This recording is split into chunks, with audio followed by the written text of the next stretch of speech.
to come and be safe here in this country. So many of those came through Calgary Centre.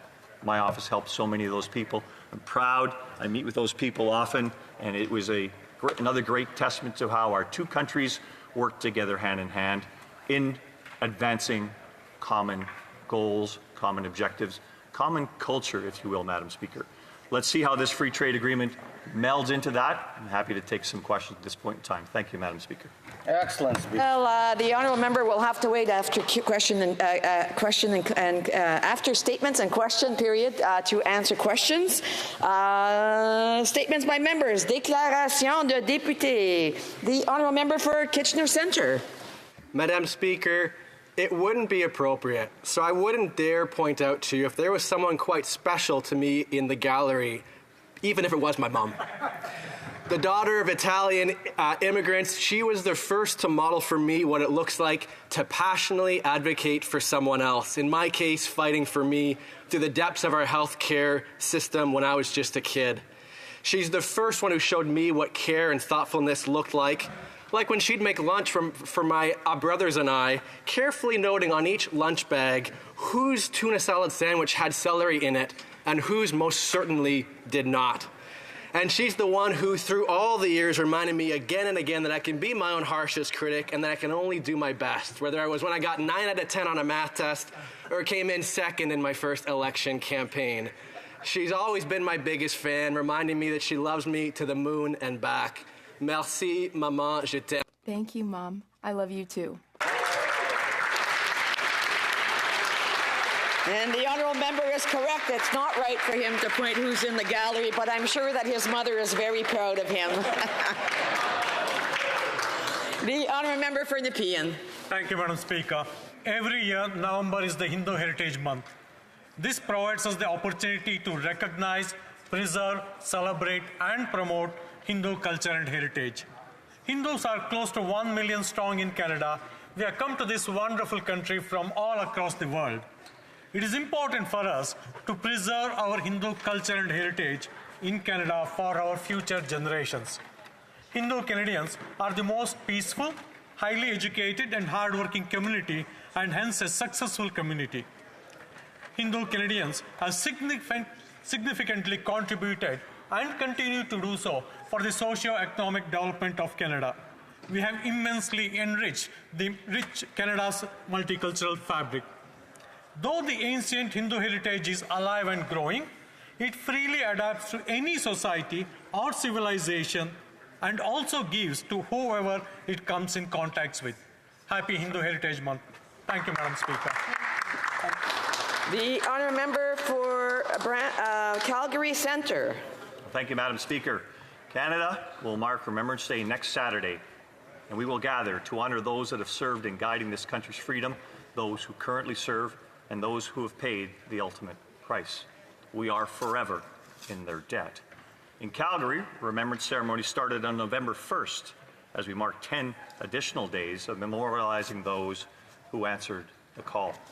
These 10 days occur along the aptly named Memorial Drive, where the tree-lined sides serve as a living testament to soldiers who died during World War I. The Field of Crosses began in 2009, when it was started by a local hero, Marie McCann. It punctuates Calgary's landscape with over 3,500 crosses, paying tribute to soldiers who made the ultimate sacrifice in defense of freedom. Sustaining this endeavor is an army of local volunteers and those that are inspired to provide ongoing support for remembrance through the Adopt a Cross fundraising effort. It is a sight to behold. White crosses representing our fallen, row on row, lest we forget. Hear, hear. The honourable for Brampton North. Madam Speaker, Canadians from coast to coast to coast could tell you about the many contributions that Sikh Canadians have made in all sectors of our country. But during this Veterans Week, I'd like to especially recognize the tremendous sacrifices made by over 365,000 Sikh soldiers who fought with us and our allies during World War I and World War II.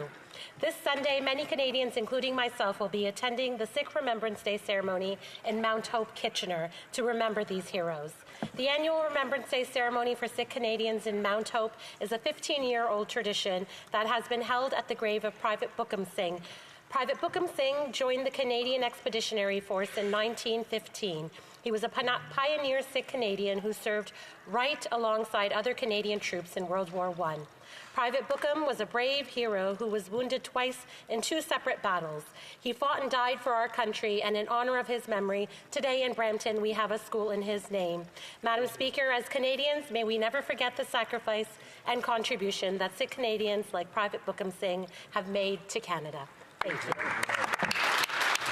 The Honourable Member Churchill, Kiwana Newcastle. Mr. Speaker, I urge the Prime Minister to call for a ceasefire in Israel and Palestine. We must condemn the horrific killings of Israelis by Hamas, the taking of hostages. We must condemn Israel's relentless killing of Palestinian civilians in Gaza, including over 3,000 children.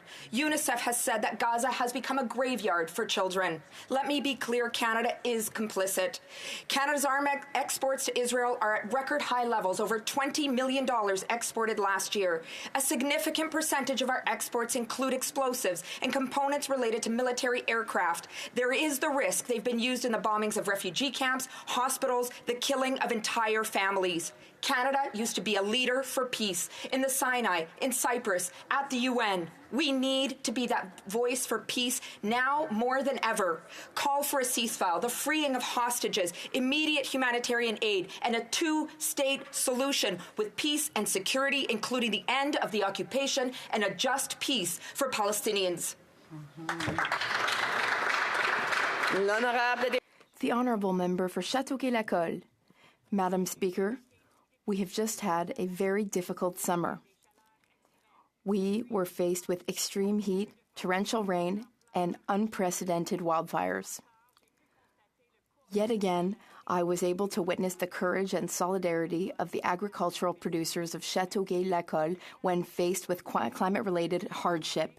And, Madam Speaker, I'm glad that my colleagues from Argenteuil-La-Petite-Nation and Laurier-Sainte-Marie were also able to admire their resilience, their expertise, and their resourcefulness. We are there for them, and we will continue to be there for them. Agriculture workers are hard hit by climate change. They're our partners in the fight that we are waging to protect the future of our planet. Thank you, Madam Speaker. That is open. I would just ask members to please make sure if they're online that their mics are closed. The honour member for Dufferin-Caledon. We've lost a good one, Madam Speaker. Steve Hayward passed away in August this summer.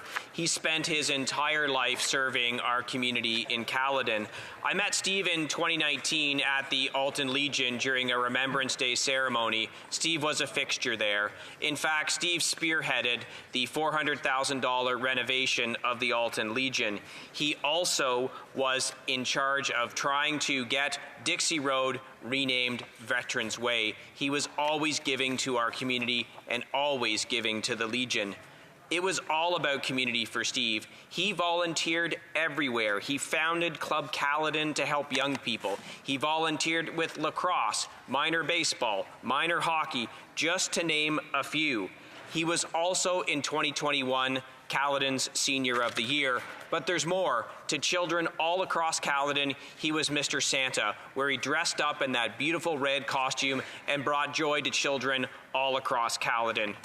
We've lost a good one, Madam Speaker. To Steve's family and friends, you have our deepest condolences. He will be missed. The honourable member for Windsor-Tecumseh. Madam Speaker, this November we celebrate Lebanese Heritage Month and the rich culture of Lebanon, its generous and hardworking people, and their contribution to making our communities vibrant and prosperous. Madam Speaker, thousands of Lebanese call my community of Windsor-Tecumseh home, and because of that, my hometown boasts some of the best festivals and the best food in Canada. Whether it's the annual St. Ignatius and St. Peter's festivals, or the bounty of restaurants such as Souk, Hamoudi's, Mazar, Al Sabil, or Tabbouli, our Lebanese community proudly shares their rich heritage.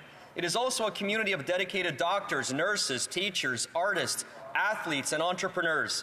Yesterday, the founders of Cedar Valley, our local manufacturer of fattoush salad dressing and authentic Lebanese-style pita chips, were featured on CBC Dragon's Den. Madam Speaker, let's deepen our appreciation of the priceless contribution of Lebanese Canadians make to our Canadian mosaic. And to everyone back home, Kul Lula, Lil Watan, Lil Ula, Lil Alan. Thank you. The honourable member for Milton. I proudly grew up at the Chautauqua Co-op, which is a vibrant community built with federal funding from Pierre Elliott Trudeau's liberal housing strategy back in the 80s. We don't have enough public non-market housing in Canada, and that's a real problem. So I'm proud of the government for investing over $1.5 billion into non-market housing solutions going forward. But this week I was disgusted to hear the Conservative leader refer to co-op housing as Soviet-style housing. Madam Speaker, my mom's family escaped Soviet Hungary, and she's been building co-ops in this country for the last 30 years. So to hear that from a guy who has never had a job outside government and lives in government-subsidized housing was tremendously disturbing. Stigmatizing low-income Canadians won't build housing, and neither will the Conservatives' risky, irresponsible plan. It's time that we end this stigmatization of people on the lower income scale and get them the housing that they need and deserve. The honourable member Bow River. Thank you, Madam Speaker. Canada was once a country where everyone was equal. But after 8 years as its NDP Liberal government, it seems that some Canadians are more equal than others. Rather than axing the tax for all Canadians everywhere, the Prime Minister declared carbon tax exemptions for some Canadians in some places. But why? Because his Atlantic caucus revolted with dwindling poll numbers? The Minister of Rural Economic Development said, if you want an exemption, vote Liberal. My father had a phrase for that. Can't say it here. So on Monday, the Liberal member from Edmonton Centre has two choices. Will he side with the Prime Minister's ideological project and tell his constituents he doesn't care how much it costs to heat their homes in frigid Edmonton in the winter? Or will the Liberals have a free vote for a common-sense Conservative motion to make all Canadians equal by axing the tax? Hear, hear, hear. The honourable member for Hamilton East Stony Creek. Madam Speaker, this week I met with Lori Oshevsky and representatives of Home Children Canada, an organization that's raising public awareness around an important time when our history when Canada's immigration laws facilitated the flow of orphaned or low-income children to be immigrated for the purpose of domestic servantry. While many of these children lived hard lives in the UK, enduring the industrial boom and world wars, their time in Canada was hardly easy. They worked on farms or in homes under very harsh conditions, and many of these young children, Madam Speaker, were abused, mistreated, and neglected. So many of the stories of home children have been lost over time that many Canadians today are unaware of their family's connection to this issue. I know this because I'm a descendant of one. My great-grandmother, Elizabeth Boardman, arrived alone at the very young age of 13. I share this statement today to ensure the stories of British home children are never forgotten, considering the harrowing fate many of them met while in Canada. And I thank Lori and all members of Home Children Canada for their continued advocacy on this very important issue. The honourable member for Calgary Nose Hill. On the Liberal tax on home heating, inexplicably, the member from Edmonton Centre suggested his constituents should switch out their natural gas furnaces for expensive, higher-emitting heating oil systems. And the member from Calgary Skyview has done precious little to get Calgarians the same tax relief for home heating that his party has given to other parts of the country. In debate here, the member from Thunder Bay Rainy River defended the Liberal tax on home heating, even as people in his community are struggling to afford food and housing under 8 years of the NDP Liberal coalition. These Liberals need to get their act together. On Monday, these Liberals have the opportunity to admit the Liberal carbon tax isn't worth the cost and vote in favour of our common-sense, Conservative motion to axe the tax on all forms of home heating. Winter is coming, and Canadians in all parts of the country are watching. These Liberals should do the right thing, stand up for their constituents, and vote in favour of this motion. The honourable member for South Shore St. Margaret's. Nova Scotia Liberal MPs got an earful this summer on how the carbon tax was making life more unaffordable and that they were having to choose between eating, heating, and housing. And last week, on the day of the massive rally for the leader of the Conservatives in Nova Scotia, the panicking Liberal Prime Minister, who is plummeting in the polls, made an emergency announcement. What was the big announcement? Was it to remove the cause of the problem of the cost of living crisis and axe the carbon tax? No. Was it to permanently take the carbon tax off home heating at least? No. It was to pause the tax on oil heating temporarily, but quadruple it after the next election. And the Liberal minister from Newfoundland said the pause only applies to places that vote Liberal. Atlantic Canadians want fairness, not divisive politics. I challenge Atlantic Liberals to vote for the Conservative motion to remove this Prime Minister's costly carbon tax from all forms of home heating so that Canadians can keep the heat on. The Honourable Member for Ottawa-Vanier. Thank you, Madam Speaker. I rise today to mark International Inuit Day, which is celebrated annually on November 7th. Did you know that Ottawa-Vanier and the National Capital Region are home to the largest Inuit population outside Northern Canada?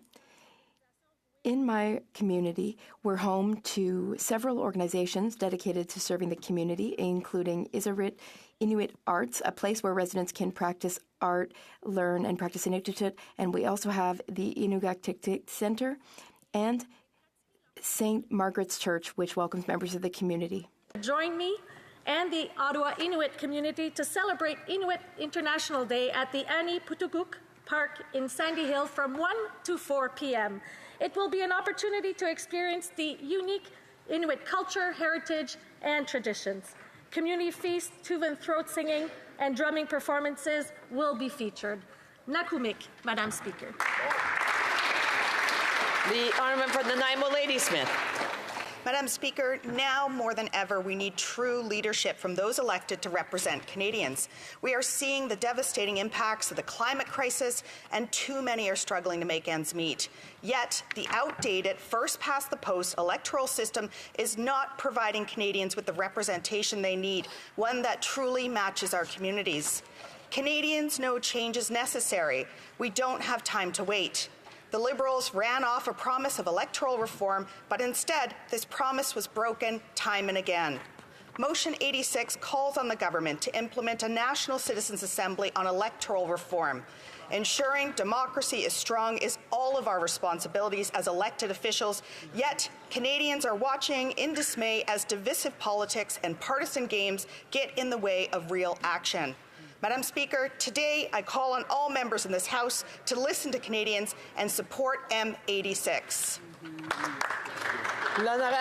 The Honourable Member for Joliette.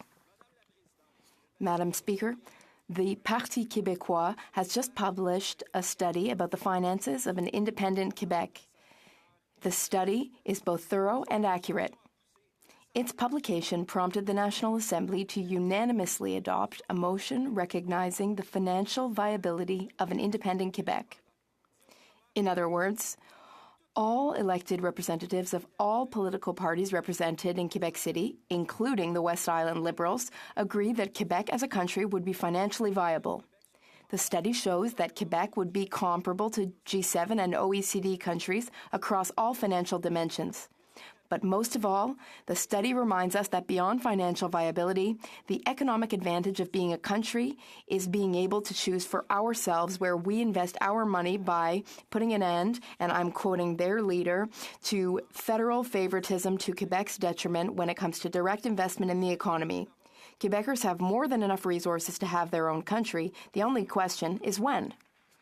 The Honourable for Leeds, Grenville, Thousand Islands, and Rideau Lakes. You won't believe what happened in a committee hearing yesterday into the Prime Minister's $54 million Arrive scam that's now under RCMP investigation. Christian Firth, one of the co-owners of GC Strategies, is a ghost contractor and key player in Arrive scam, and he was ordered to appear at committee. And when asked if a senior government official had a cottage, he said no. But when pressed, Firth said, well, it's a chalet, not a cottage. Now, people in rural Ontario don't speak the same language as the Liberal elite, but they do know when someone is lying. When asked if he met with another senior government official in their house, Firth again said no, but documents prove that he did. He was asked if he met with government officials after hours in their homes. No, he said. But when I pressed him, he admitted that, in fact, he did meet with some government officials in their homes. So many meetings between a shady contractor and government officials that he can't even remember. We've ordered him back to committee with his bank records. Conservatives are going to get answers in the Prime Minister's $54 million Arrive scam. Here, here. The honourable member for Scarborough Agincourt. Madam Speaker, happy 55th anniversary to the Centre for Immigrant and Community Services. CICS was started by a few students back in 1968. Now it provides 20,000 people annually with newcomer settlement services, language training, and employment support, as well as community health and wellness care from 8 locations in the GTA, including its head office in Scarborough Agincourt. Under the leadership of Alfred Lamb, CICS is addressing food insecurity by using food from raised bed gardens, vertical farming, and an on-site greenhouse to feed local communities. Thank you to the staff, board members, and volunteers who make CICS special. I'm proud to say that the federal government has supported CICS with a variety of funding, including a recent grant from the Community Services Recovery Fund. Congratulations, CICS, and cheers to another 55 years.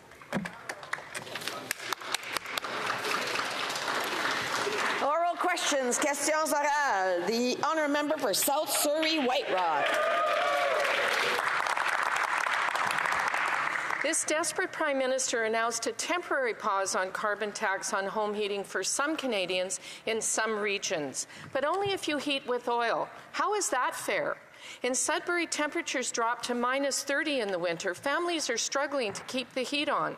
Conservatives will take the carbon tax off of all home heating bills on all Canadians. On Monday, the Liberal MP from Sudbury has a choice. Vote for the Prime Minister's carbon tax or vote for our common sense Conservative plan to take the tax off and keep the heat on for everyone in Sudbury. Here, here. The Honourable Parliamentary Secretary to the Minister of Energy and Natural Resources. Madam Speaker, when it comes to fighting climate change, all I ever hear from the Conservative Party is what they oppose. They oppose providing heat pumps to save on energy bills. They oppose price on pollution that will put more money in the pockets of Canadians. The heat pump program is a national program. They also oppose the offshore renewable energy projects. If the Conservative Party actually cares about Canadians, they would present policies that actually support and not just cut on programs. Climate change is important. We're taking address to deal with this, and that's what we're going to be doing, Madam Speaker. Honourable for South Surrey White Rock. The Prime Minister is creating 2 classes of Canadians, those who pay the carbon tax and those who don't. The temporary pause on home heating is for some Canadians, but not for everyone in North Bay. The North Bay Food Bank reports they're running low on supplies. Winter is coming. After 8 years of this Prime Minister, people are forced to choose between heating and eating. He's not worth the cost. On Monday, the Liberal MP from North Bay has a choice. Vote for the Liberal carbon tax or vote with common sense Conservatives to take the tax off and keep the heat on for everyone in North Bay. L'honorable secrétaire parlementaire. Madam Speaker, we're helping Canadians all over the country to go away from expensive, polluting fuels as quickly as possible to fight climate change. This is why we're making it even cheaper and easier to install heat pumps. We're expanding the program to save $2,500 a year on home heating bills and put more money in people's pockets. This is particularly important for rural and remote communities. The Conservatives are doing all they can to end action on climate change, cut government programs, and block good jobs on renewable projects. Thank you, Madam Speaker. The honourable member South Surrey White Rock. What happened to a Canadian is a Canadian is a Canadian. The Liberal member for Thunder Bay Superior North has been in cabinet for 8 years, yet energy prices have skyrocketed in her region. The Prime Minister's temporary pause on carbon tax applies to some Canadians in some regions, but not everyone in Thunder Bay. Not fair. Conservatives will take the carbon tax off all home heating bills for all Canadians. On Monday, the Liberal minister from Northern Ontario has a choice. Vote for the Liberal carbon tax or vote with common sense Conservatives to take the tax off and keep the heat on for everyone in Thunder Bay. L'honorable secrétaire parlementaire. Madam Speaker, every day Liberal MPs stand up against the Conservative Party who routinely vote against vital supports for affordability, housing, and health care. We have been there for Canadians across every region for the past 8 years. Meanwhile, the Conservative MPs are opposing every single measure we introduced to address affordability and climate change. This approach is reckless. Instead of their track record of divisive politics, they should be able to support good measures to help Canadians. This is a national program. Despite the misinformation from the Conservative Party, is reckless and unacceptable. I want to remind members that they'll want to, I'm sure that whoever posed the question wants to hear it as opposed to hearing its members interrupt. L'honorable député de Louis. The honourable member for Louis Saint Laurent. Madam Speaker, after 8 years of this Liberal government, this Prime Minister has found a new way to divide Canadians. Some Canadians will get the pause in the Liberal carbon tax, and then the 97% of other Canadians who won't get it. That shows very clearly that this tax is not worth it, just like the Prime Minister. And in fact, it just shows that the Liberal carbon tax is a tax measure, not an environmental one. When will the Prime Minister finally understand and let all Liberal members vote with common sense and scrap the Liberal carbon tax on residential heating? The Honourable Parliamentary Secretary to the Minister of Energy and Natural Resources. Madam Speaker, there is no price on pollution in Quebec. At the federal level, when it comes to fighting climate change, all we hear from the Conservatives is that they are opposed to heat pumps for saving on energy bills. That's a national program. They oppose pricing pollution and giving money back to Canadians. They don't want any of that. If they really cared about Canadians, they would bring forward a plan and not only say what they want to scrap. They want to scrap programs and not support Canadians, and they also don't want to do anything about climate change. The honourable member, what we want to scrap, Madam Speaker, is the Liberal carbon tax. Here's something everyone agrees on. In Canada, winter is cold. You need to heat your home, and that's expensive. That's why we need home heating during the winter. Everyone agrees on that, and what we don't agree on is that some people seem to think it would be good to have a carbon tax on heating. We don't agree with that. On Monday, there will be a vote on this. And it even seems like the NDP will vote in favour of our motion. Now, while I respect the NDP, I'll believe it when I see it. Now, another thing, we don't know if the Bloc Québécois will vote with the Liberals or with common sense. When will we know if the Prime Minister is going to allow his members to vote for common sense? The Honourable Parliamentary Secretary. Madam Speaker, every day, Liberal members oppose the Conservative Party, who are constantly standing against common sense measures on housing and health. Over the last 8 years, we have supported Canadians throughout the country, while Conservative members stand against all of the measures we have introduced to fight poverty and climate change. Their approach is irresponsible. Instead of continuing with their divisive policies, they should support good measures to support Canadians throughout the country.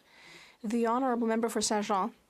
Madam Speaker, yesterday TVA announced that it will be reducing its staff by 550 positions. It's a dark day not only for the business but for Quebec television. The Bloc Québécois stands with the women and men who, after many years of giving their time and talent to the business, have now been laid off. Traditional television has been threatened for years. Everyone knows that, but nothing has been done. What is it going to take for the government to finally pay attention and realize that the future of our television is in danger? The Honourable Parliamentary Secretary. Madam Speaker, first of all, our thoughts are with the more than 500 families affected by these layoffs. We will be there for them and for the media and cultural industries.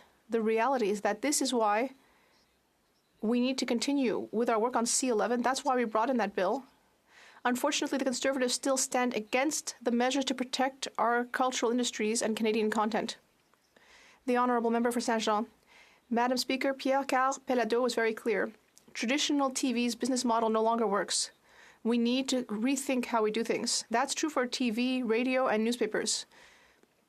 We need to rethink how we do things, and if we don't recognize the scope of the crisis of our media, well, then our culture, our very culture, our creators, our access to information will all be threatened. We are at a crossroads. What's the plan here? What will the government do to save traditional media? The Honourable Parliamentary Secretary. Thank you, Madam Speaker. I stand strongly with all of the journalists and other workers at Québecor and TVA, the 500 people who lost their jobs yesterday. This is bad news for Quebec. This is a decision made by a private business. We will always support journalists and support access to information. And this is just why C11 is so important. And we hope that the Bloc Québécois and the Conservatives will vote with us to help Canadian and Quebec journalists. The Liberals continue to ignore the NDP's call to reform Nutrition North. Last month, the minister made an announcement that didn't make any reforms and only gave support to a tiny fraction of hunters and food-sharing initiatives. Continuing to subsidize for-profit companies is not reform. When will this government stop equating a few thousands of dollars in supports to hunters compared to the millions in subsidies to for-profit corporations? The Honourable Minister for Northern Affairs. Thank you. I thank the member for that very important question. Transparency, accountability, and effectiveness of Nutrition North are our absolute top priorities. That's why we've established the Nutrition North Compliance Audit Review Committee to look at how the subsidy is rolled out. That's why we've expanded Nutrition North program to include the Harvester Support Grant, which helps traditional hunters hunt and harvest and fish. That's why we've created the Community Foods Program, which works with schools and nonprofits to make sure people are getting the nutritious food they need. The Honourable Member for Nanaimo Ladysmith. Madam Speaker, food banks like Loaves and Fishes in Nanaimo are overwhelmed. 2 million Canadians are turning to food banks. That's the highest number we've ever seen. Clearly, food prices, are out of control and families are suffering. The Liberals promised food costs would be lower by now, but their out-of-touch plan of nicely asking CEOs to stabilize already high prices isn't working. So will the Liberals support the NDP's plan to bring down grocery costs by putting people before profits? The Honourable Parliamentary Secretary. Madam Speaker, our government has listened to Canadians over months of saying that they're struggling to pay their bills, and we recognize that that's challenging when you see a grocery industry that's highly consolidated and with 80% market share, and food prices are way too high. That's why we called the largest grocery chains at CEOs to Ottawa who have developed action plans. We're now seeing them implement those action plans, and we are monitoring closely to make sure that we can hold those grocery chains accountable. We're also updating our competition laws to increase competition in the marketplace, and I think that's essential. That's responsible action on behalf of our government. For Colonial Lake Country. Madam Speaker, last Thursday the Prime Minister flip-flopped on his NDP Liberal carbon tax scheme. He's giving a tax pause to select people for select types of home heating. After 8 years, this Prime Minister is just not worth the cost. With winter just around the corner, every Canadian deserves tax relief on their home heating, including in places like Sault Ste. Marie. On Monday's vote, can that member have the freedom to vote for our Conservative common sense plan to take the tax off all forms of home heating for those in Sault Ste. Marie and for all Canadians? The Honourable Parliamentary Secretary. Thank you, Madam Speaker. Fighting climate change while helping families with their affordability challenges is a dual priority, and a serious plan needs to have both. Our government is standing up to take action on the environment in a way that directly helps Canadians, and the recent changes are about home heating oil, the dirtiest way to heat one's home. And as a rural member of Parliament, a lot of my neighbours use home heating oil, and I want to help them get off of that. And this plan does just that. There are more people that use home heating oil in the province of Ontario than there are in Nova Scotia. This is a pan-Canadian solution to getting off home heating oil, just like we're trying to get off coal. Thank you, Madam Speaker.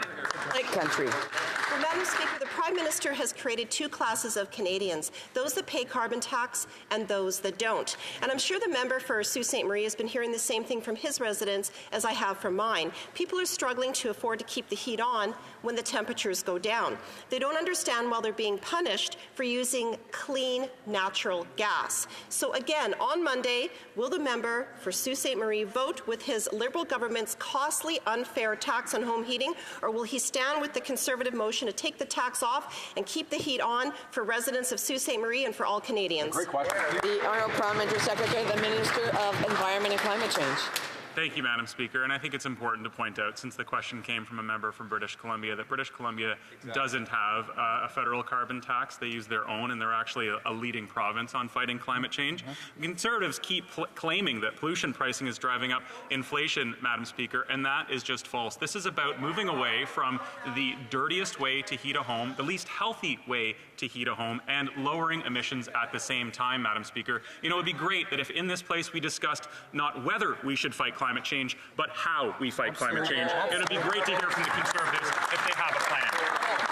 Honourable Member for Leeds, Grenville, Thousand Islands and Rideau Lakes. After 8 years of this NDP Liberal government, they finally admitted that their carbon tax is making it harder for Canadians to afford to heat their homes. The Liberals have said that only people who elect Liberals will get a break. To folks who can't afford to eat, heat or house themselves, this Prime Minister just isn't worth the cost. 7 of 8 members of Parliament in the City of Ottawa are Liberals, but the common sense for MP for Carleton will give them all a chance to take the tax off so Ottawans can keep the heat on. Will the Liberal members for Ottawa vote for our common sense plan to take the carbon tax off home heating bills for everyone in Ottawa and Eastern Ontario? That's right. The Honourable Parliamentary Secretary. Thank you, Madam Speaker. All of the Conservatives, including that member, ran on a platform that included a plan to price carbon. They also ran on a plan with a clean fuel standard almost identical to what was proposed by our government. Now, that member has many constituents that use home heating oil, and that's bad for our air quality. It raises emissions. It's the dirtiest and the most expensive way to heat one's home, and we are providing free heat pumps for any Canadian whose province wants to work with our government to get them off of home heating oil. I just want to say it's quite disrespectful when a member is standing up answering a question and others are having conversations across the way. So again, I want to remind members that if they don't want to take part in question period and be respectful, they should maybe step out and have those conversations together somewhere else. The Honourable Member for Leeds, Grenville, Thousand Islands and Rideau Lakes. What's clear is that this is a tax plan, not an environmental plan. After 8 years of this NDP Liberal government, the Liberals told Canadians that if they wanted a break from the carbon tax, that they had to vote Liberal. Ottawa has 7 Liberal MPs. Glengarry Prescott Russell has a Liberal MP. Kingston and the Islands has a Liberal MP. But with all of these Liberals, why don't the residents of Eastern Ontario and Ottawa get a break from the carbon tax? Will any of these Liberal MPs, the member for Kingston and the Islands, stand up right now and say that they will vote to scrap the tax on home heating? Honourable Parliamentary Secretary. Thank you very much, Madam Speaker. Now, my friend and colleague from Thousand Islands, Rideau Lakes, Leeds, Grenville, Thousand Islands, Rideau Lakes, knows that he ran on a platform to price carbon in the last election. He promised his constituents that he cared about climate change. As I said before, it would be great that if in this House we could spend some time debating how we fight climate change, not if we fight climate change, Madam Speaker. Look, this is not only hypocritical of the Conservatives, it shows that they cannot be trusted. Their plans are risky. If they had a plan, it would be risky. It's irresponsible and reckless, Madam Speaker. Absolutely. L'honorable député de Bellechasse, Les Échemins-Lévis. The Honourable Member for Bellechasse, Les Échemins-Lévis. Thank you, Madam Speaker. After 8 years, this government is making Quebecers poorer.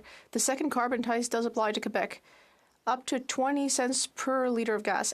And that's not my opinion. It's the parliamentary budget officer who said so. And that's not enough for the Bloc Québécois. It wants to radically increase the carbon tax. Voting for the Bloc Québécois is a steep price.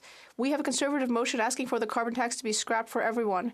Will the Liberals support this common sense motion to scrap the carbon tax on all forms of heating for all Canadians? The Honourable Parliamentary Secretary to the Minister of Energy and Natural Resources. Madam Speaker, It's really stretching the truth here and not saying something quite right. Because the member who just spoke was at the National Assembly of Quebec when they priced pollution.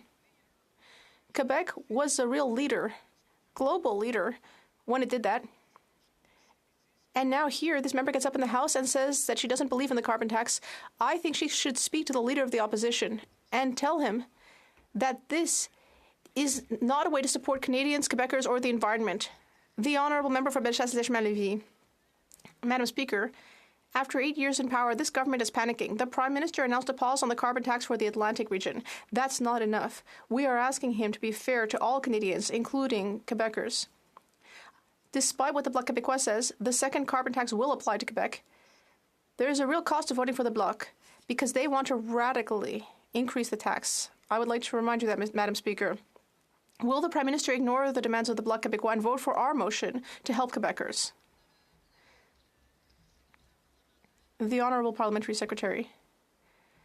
Madam Speaker, my honourable colleague doesn't seem to have understood my answer. When she was part of the government in the National Assembly of Quebec, she supported a price on carbon. Quebec, both in the past and today, was a leader in the fight against climate change. I don't understand how my colleague can rise today and say that a price on pollution is not one of the best solutions for climate change. I would strongly encourage her and other Conservatives to speak to their leader to ensure that he understands that pricing pollution is important for Quebecers and Canadians throughout the country. The Honourable Member for Drummond. Madam Speaker, we've really seen a bomb dropped on the world of Quebec television. I would just ask members who are not being respectful in the House, when it's not their turn to speak, I would just tell them, once again, if they wish to speak, they should do so outside the House. The Honourable Member for Drummond, from the beginning, please.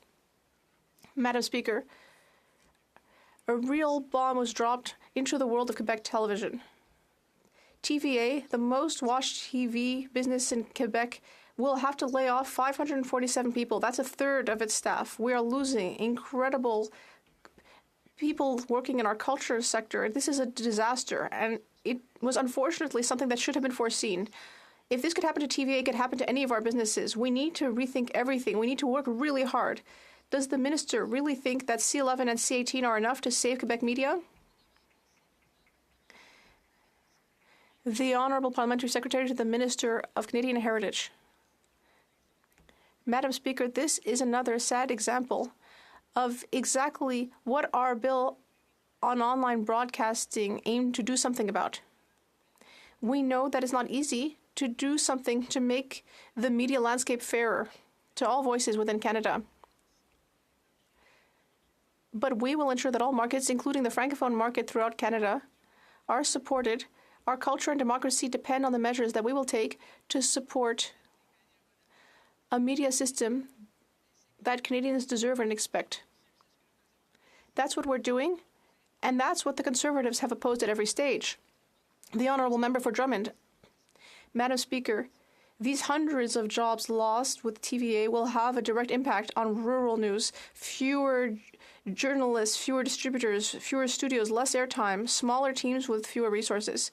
And if you add that to the fact that there's a crisis in printed media in our rural and local areas, and you have the perfect storm for our rural regions to disappear from the radar. And meanwhile, the Online News Act seems to be hitting a wall. What will the Minister of Heritage do to help support our radio, TV, and newspapers outside major urban centres?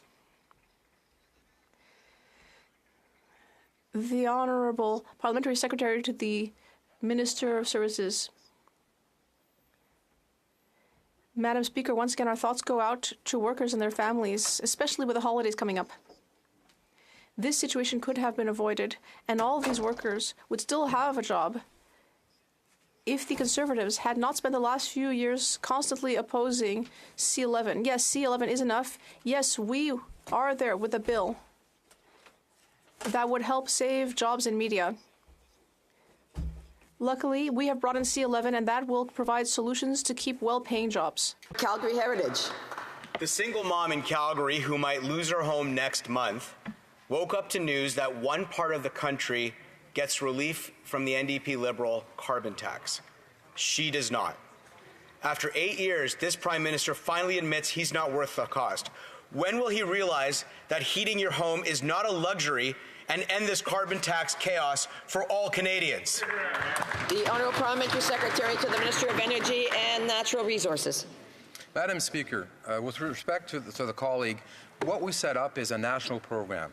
We have heat pumps that will be available to all provinces. Right now, Nova Scotia, PEI, Newfoundland, Labrador have signed up. The minister yesterday was talking with BC and Manitoba. So I encourage our Conservative members to talk to their Conservative premiers to call us and get it involved so that we can make sure that we provide free heat pumps to all Canadians to make sure we get off of oil energy as quickly as possible. It's dirty and it's expensive. Time for Calgary Heritage. Here in Calgary, temperatures can drop to 40 below Celsius in the winter. A heat pump is not the solution for people in my community who are already struggling. On Monday, the Liberal member from Calgary Skyview has a choice. Will he vote for the Prime Minister's carbon tax? Or, after 8 years of sitting as an NDP Liberal, will he vote for our Conservative plan to axe a tax and keep the heat on? The Honourable Parliamentary Secretary to the Minister of Environment and Climate Change. Thank you very much, Madam Speaker. There are Canadians in every province and territory that use home heating oil to heat their homes. It's the most expensive way to heat one's home. It's the dirtiest way to heat one's home. It's the most emissions-intensive way to heat a home, and it's also the least healthy way to heat a home, Madam Speaker. Our Canada-wide program will get Canadians off of home heating oil and using a heat pump. This is a program which is for every province and territory in the country. It's all about lowering our emissions. Former Liberal governments phased out coal. We are going to continue to phase out coal. We're going to continue to work towards an emissions-free Canada. Centre. Madam Speaker, last week, after 8 years of the Prime Minister pretending that his way was the only way to reduce emissions, he announced a pause on the carbon tax on home heating, but only for some Canadians, only in some regions, not for all Canadians. Calgarians are already struggling to meet everyday expenses and keep warm during cold winter nights. On Monday, the member from Calgary Skyview has a choice to make. Will he continue to support the Prime Minister's plan to divide Canadians by taxing regions differently, or will he be allowed to support our common-sense Conservative plan to take the tax off and keep the heat on for all Canadians? Honourable Parliamentary Secretary. Thank you very much, Madam Speaker. Now, I'll accept that the member from Calgary Centre probably has 0 constituents that use home heating oil. That's not true across the whole province. There are Albertans that use home heating oil that aren't on propane or natural gas. The difference between propane and natural gas and home heating oil is that home heating oil is way more expensive, way more emissions intensive, it's less healthy, and we need to get Canadians off of that product and to using a heat pump, Madam Speaker. Now, we already know that the Conservative Party of Canada is here for the oil and gas sector. Let's see if they're here to fight climate change and help Canadians get onto a heat pump. The Honourable for Calgary Centre. Madam Speaker, that's the first time I've heard somebody differentiate the warmth going into people's homes in the wintertime to keep them from freezing. But thank you. The NDP Liberal government is not worth the cost, and Canadians can see it. Canadians are struggling to make ends meet with the inflation compounded by this Prime Minister's policies. We have put forward a common-sense Conservative motion to take the carbon tax off so that all Canadians can keep the heat on. Residents of Calgary Skyview want to know if they will be left out in the cold by their Liberal member. Will the government allow the backbenchers to vote for tax fairness for all Canadians? The Honourable Parliamentary Secretary. Madam Speaker, pricing carbon is a market-based solution. I know the member from Calgary Centre is an economist. He's a smart guy. We've spent some time in this House debating issues like this. But a market-based instrument is not a controversial one. We're talking about the most expensive, the dirtiest, the most intensive emissions way to heat a home, and getting Canadians off of that product and using an efficient heat pump to heat their home, to lower our emissions, and to make sure that we're driving toward a net zero future for Canada. Thank you, Madam Speaker. The Honourable Member for South Okanagan West Kootenay. Madam Speaker, small businesses need a real extension to repay the CEBA loans that they used to survive the pandemic. The Liberal solution, an 18-day extension. That's a cruel insult to businesses in my riding who are facing a perfect storm of post-pandemic recovery, high inflation, and now impacts from wildfires. The Penticton Chamber of Commerce is calling for action. So will the minister listen and give small businesses the one-year extension to the CEBA loan deadline that they need to survive? L'honorable ministre de la Petite Entreprise. The Honourable Minister of Small Business. I thank the honourable member for that question. That is why we are offering additional flexibilities for small businesses to repay their CEBA loans. This includes a full one-year extension on the term loan repayment deadline, more flexibility on refinancing, and more time to access that loan forgiveness, which is both balanced and fiscally responsible. We know times are tough, which is why our government is also cutting taxes for growing small businesses and lowering their credit card fees by up to a quarter. We will continue to listen to small businesses, Madam Speaker, and we will be there for all Canadians. The honourable member for Edmonton-Griesbach. The long and painful legacy of Canada's neglect of Métis people has and continues to have horrific impacts on Métis children. Métis families in British Columbia deserve a child welfare system that centers them, their culture, and their future. Today, it fails to do just that. Métis children deserve to know that when their families need support, they will get that support by those who understand them most, their families. When will the government meet honorably with the Métis Nation of British Columbia to ensure Métis children in their province don't continue to fall through the cracks?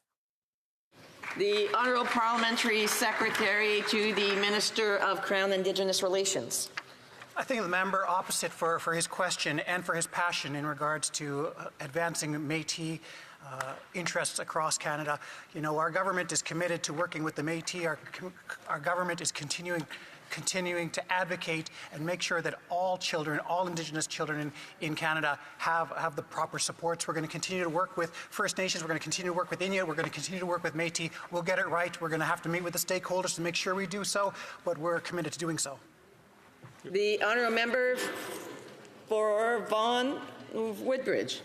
Madame la Présidente, members of the Natural Resources Committee have had their work brought to a standstill by a reckless and wasteful Conservative filibuster. They are deliberately trying to stop workers from getting a seat at the table and trying to end Atlantic Canada's offshore renewable energy opportunities by opposing vital legislation. Can the Parliamentary Secretary please share with this House the negative impact that delaying these important bills, C-49 and C-50, has on the lives of Canadian workers? Thank you. Parliamentary Secretary to the Minister of Energy and Natural Resources. Madam Speaker, I want to thank my colleague from Vaughan Woodbridge for the question. It is appalling that the Conservative Party would rather play political games, partisan games, derail the work of Parliament than actually roll up their sleeves and work. The Sustainable Jobs Act and the Atlantic Accord Act are vital pieces of legislation for economic development. We call on the Conservatives to listen to workers, to listen to labor leaders, to listen to Canadians who are asking them to get back to work and end this shameless, reckless filibuster.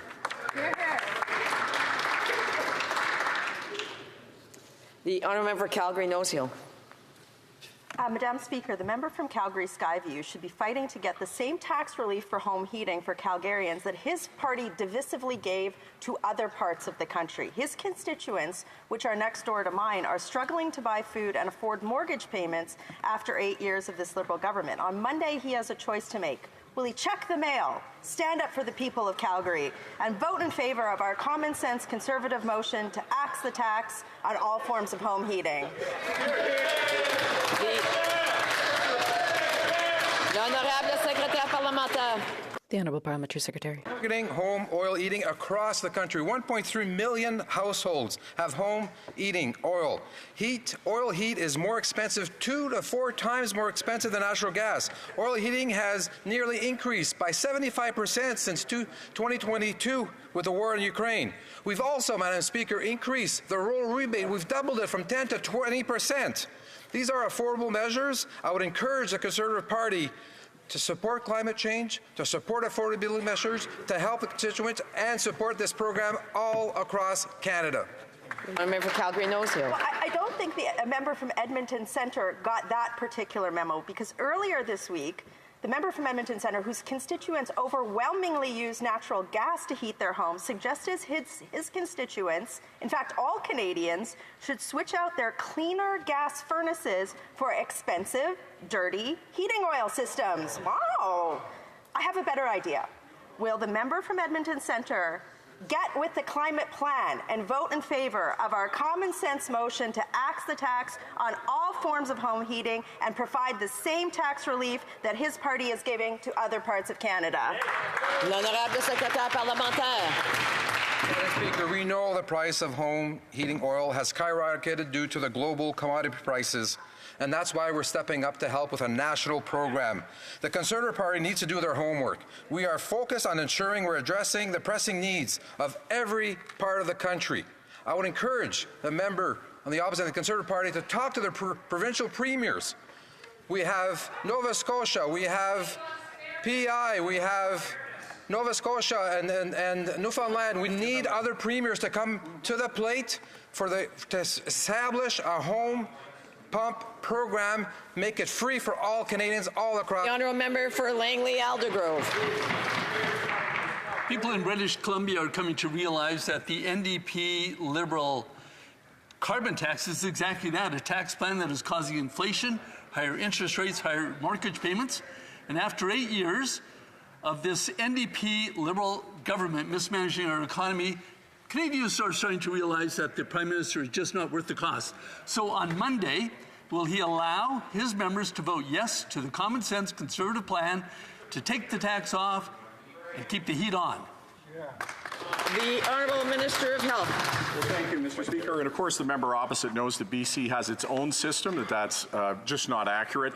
And it's not the only place we're seeing inaccuracies. Look at Health Committee and the accusations of waste there that are completely unfounded. They're talking about an advance purchase agreement for vaccines. Details relating to this contract released to the Standing Committee of Public Accounts in the context of their study of the Auditor General's report on COVID-19 vaccines was already there. All parties were able to review these documents with the appropriate confidentiality provisions in place. Due to a confidentiality agreement with the contractor, specific details of the contract, including the vendor name and financial information, could not be discussed publicly, and of course they know that. Member for Langley Aldergrove. Well, clearly the member opposite isn't even listening to what British Columbians are saying. 72% of people in my province say that the carbon tax is both ineffective and unfair, and even the NDP Premier is now calling for carbon tax fairness. Now, the member for Cloverdale-Langley City has a choice to make on Monday. Will he vote for the Liberal plan of different taxation for different people depending where they live? Or will he vote yes for the common sense Conservative plan to take the tax off to keep the heat on for all Canadians, all members of Cloverdale-Langley City? The Honourable Parliamentary Secretary to the Minister of Canadian Heritage. Madam Speaker, my honourable colleague knows that British Columbia, as a leader in climate change, has been working hard for decades now, almost decades now, on its own price on carbon. The plan that we have put forward, Madam Speaker, will benefit thousands and thousands of British Columbians who continue to use home heating oil. They will be able to take advantage of what we have put in place. And in addition, working with the Premier of British Columbia, who has already said he is going to work with us to ensure that those British Columbians that cannot have access to heat pumps will be...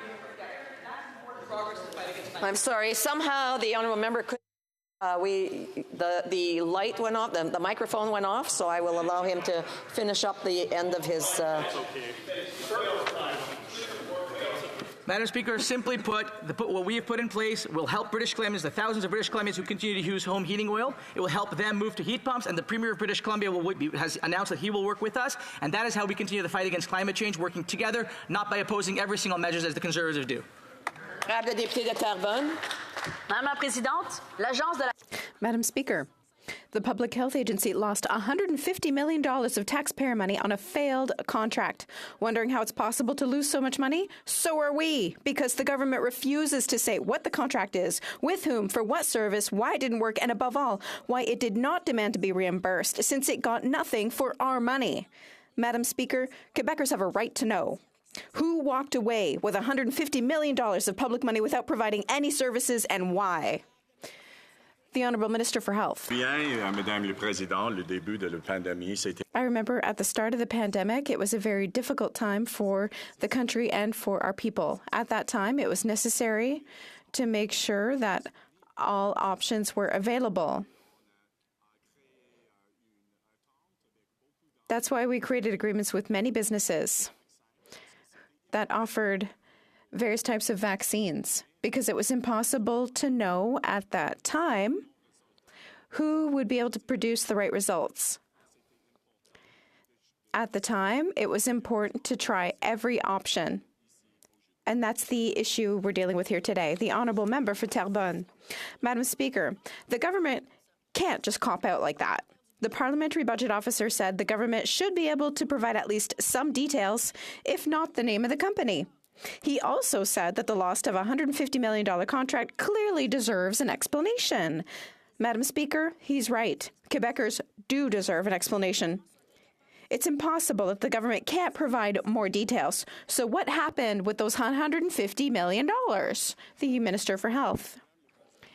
Madam Speaker, all details were available, not only to the Auditor General, but all the parties. Even the Bloc Québécois had a chance to see all the information. The process was related to measures for COVID-19. The information was available. At the beginning of the pandemic, it was extremely important for every option to be available. It was a reasonable action, and that is why Canada had the best pandemic response in the world. Member for Miramichi Grand Lakes. Mr. Speaker, you know what I hear back home about the carbon tax? You work all week to buy food that costs too much, and it's the same for gas. New Brunswick wants the carbon tax gone, just like they want the Prime Minister gone, because he's not worth the cost. On this side of the House, we understand the pressure the Liberal carbon tax has put on everyone, and we will continue to fight to axe the tax. Do the Atlantic MPs support the Prime Minister with his plan to quadruple the carbon tax to 61 cents after the next election? Here. Honourable Parliamentary Secretary to the Minister of Environment and Climate Change. Madam Speaker, after a year where Canadians have experienced record hurricanes, destruction from natural disasters, wildfires, the Conservatives still can't say the words climate change. They can't acknowledge that climate change is impacting our economy, our livelihoods, and in many cases, our very lives, Madam Speaker. We need to step up and fight climate change, and it's time that we stop debating whether we fight climate change, but how we fight climate change. So I would urge the members opposite, particularly those from Atlantic Canada, whose livelihoods are impacted by climate change every single season. The Honourable for Miramichi Grand Lake. Madam Speaker, more divide and conquering from the other side of the floor. Last week, the minister from Long Range Mountains said the punishing carbon tax exemption wasn't granted to Canadians across the country because they didn't vote Liberal. Meanwhile, the Prime Minister said if re-elected, the NDP Liberal government will quadruple the carbon tax on home heating, gas, and groceries to 61 cents a litre. After 8 years, this Prime Minister is simply not worth the cost. Will the Prime Minister direct the Finance Minister in her call today with provincial ministers to axe the carbon tax for good and for everyone? Honourable Member for the Honourable Parliamentary Secretary. Sorry. Madam Speaker, our ambition is to move Canadians who currently use home heating oil, which is the most carbon intensive, the least healthy, and the most expensive way to heat a home, onto an efficient heat pump. And I know for a fact that there's a lot of constituents in New Brunswick who still use home heating oil, but the Premier of New Brunswick still hasn't signed on to our heat pump program.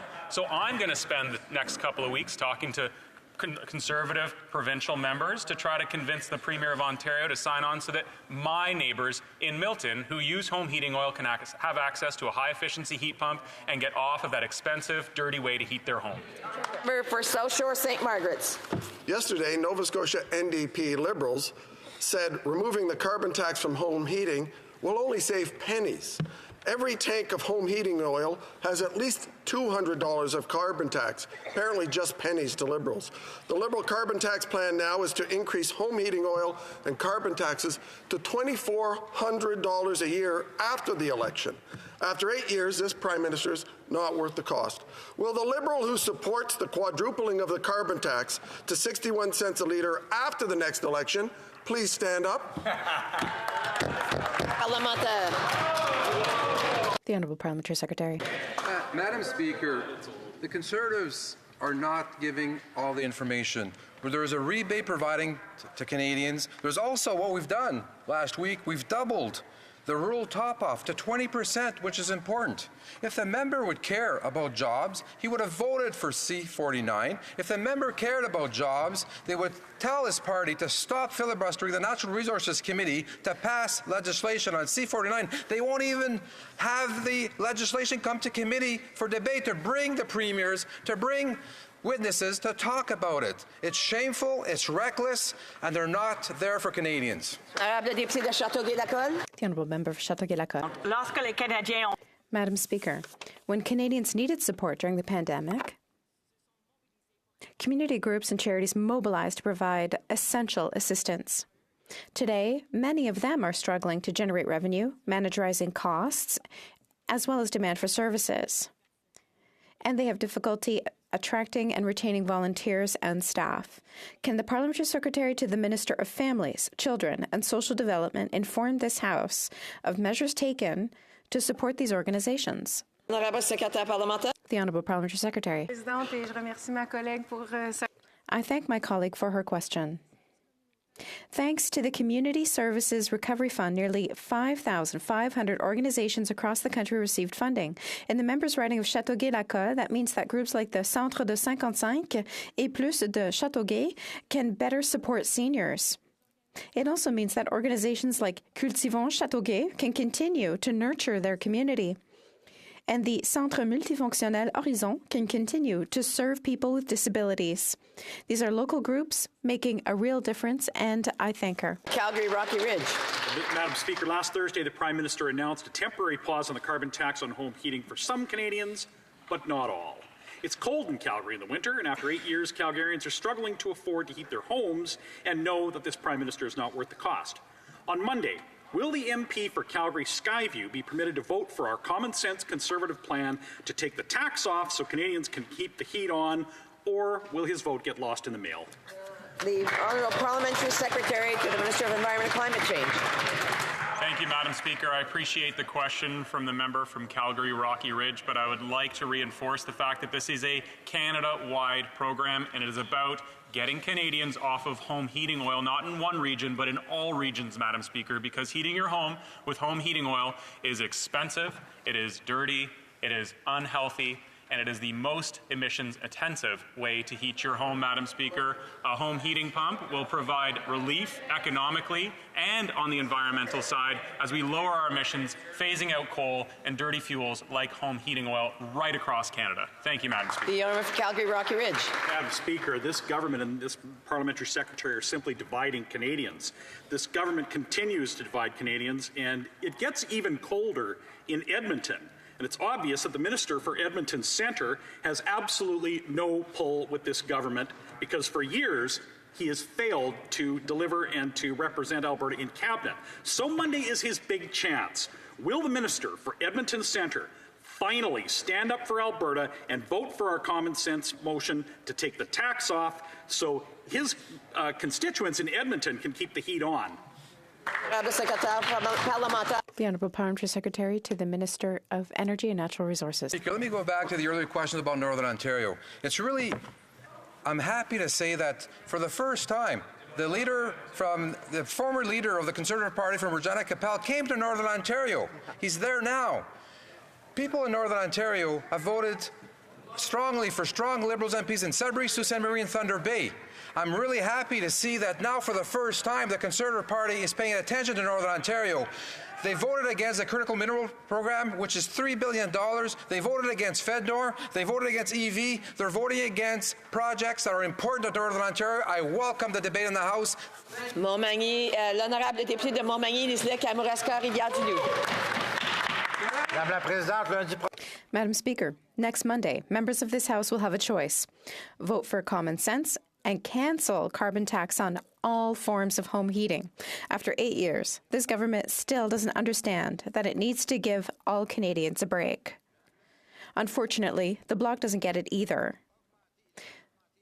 They want to radically increase the carbon tax. Voting for the Bloc is expensive.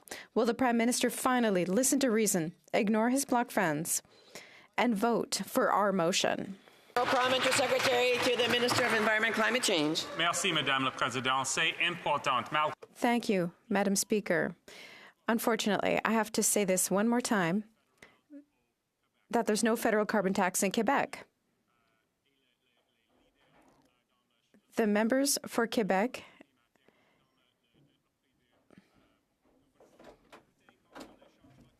are fighting climate change. We are helping families and finding solutions that work for everyone. We are making solutions more affordable for all Canadians. Madam Speaker, Canadians have always believed immigration is not only good for our economy, but also it's essential for the future of our communities. There's no doubt newcomers have been the engine of growth in Scarborough. They start new businesses, take care of our families, and also contribute significant skills to the fabric of our society. Mr. Speaker, could the Parliamentary Secretary for Minister of Immigration, Refugees and Citizenship please share our plan to bring newcomers to Canada and our vision on immigration in the years to come? The Honourable Parliamentary Secretary. Madam Speaker, I would like to thank my colleague from Scarborough Centre for her question. I was pleased to stand with Minister of Immigration as he tabled Canada's immigration levels plan this week. I'm delighted to share that Canada will continue to welcome skilled workers, reunite loved ones, and stay true to a humanitarian tradition. We also have a sensible immigration plan that allows for stable growth to balance pressure on housing, infrastructure, and essential service. Immigration is important to Canada. We will continue to embrace newcomers and set them up for success. Thank you, Madam Speaker. The Honourable Member for Churchill, Kiwana-Newcastle. Madam Speaker, York Factory First Nation has called a state of emergency, calling for federal help to get essential goods to their community. In the face of climate change, York Factory is clear. It needs all-weather road access. They cannot rely on ice roads. They are not alone. Other First Nations like Wasagamak and communities on the east side need all-weather road access now. From getting health care to bringing in building materials to lowering the cost of living, an all-weather road is about survival. Will the federal government work with York Factory, Wasagamak, and the East Side First Nations to build all-weather road access now? The Honourable Parliamentary Secretary. Madam Speaker, on this side of the House, we realize that climate change is impacting Indigenous communities in the North far greater than they are doing in much of other parts of Canada. The Minister of Northern Affairs was with myself at the United Nations when we heard this. We are looking for solutions. We are looking to work with stakeholders. I look forward to talking with the member opposite to figuring out how our government can provide more supports, but we know climate change is real. We know it's impacting the North and coastal communities more than other communities, and we'll continue to fight climate change every step of the way. Good job. The Honourable Member for Kitchener Centre. Madam Speaker, every 10 minutes, another child is killed in Gaza. UNICEF is now referring to Gaza as a graveyard for thousands of kids and a living hell for everyone else. In just the past week, a refugee camp has been bombed, more hospitals are no longer functioning, and over 900 Palestinian children have been killed in Gaza alone, in addition to 33 children killed in the West Bank and 29 in Israel. And so I ask again, how many children need to die until this government's going to call for a ceasefire? L'honorable secrétaire parlementaire. The Honourable Parliamentary Secretary. Speaker, and I want to thank the Honourable Member for his empathy and for his advocacy. We unequivocally condemn the Hamas terrorist attack. The price of justice cannot be the continued suffering of all Palestinian civilians. What is unfolding in Gaza is a human tragedy. The Minister of Foreign Affairs has been to the region twice to oversee our efforts to help Canadians and also work to de-escalate. We continue to call for humanitarian law to be upheld and for humanitarian pauses. Canadians must be allowed to leave. More humanitarian aid needs to be delivered, and all hostages must be released. Canada is committed to a goal of a just and lasting peace in the Middle East. Thank you, Mr. Speaker. Et c'est ce qui conclut And that concludes question period. Affaires courantes ordinaires. Routine business. Dépôt de documents. Oh, on a un rappel. Point of order. A member is rising virtually on a point of order. The Honourable NDP House Leader. Thank you very much, Mr. Speaker, and good to see you in the chair.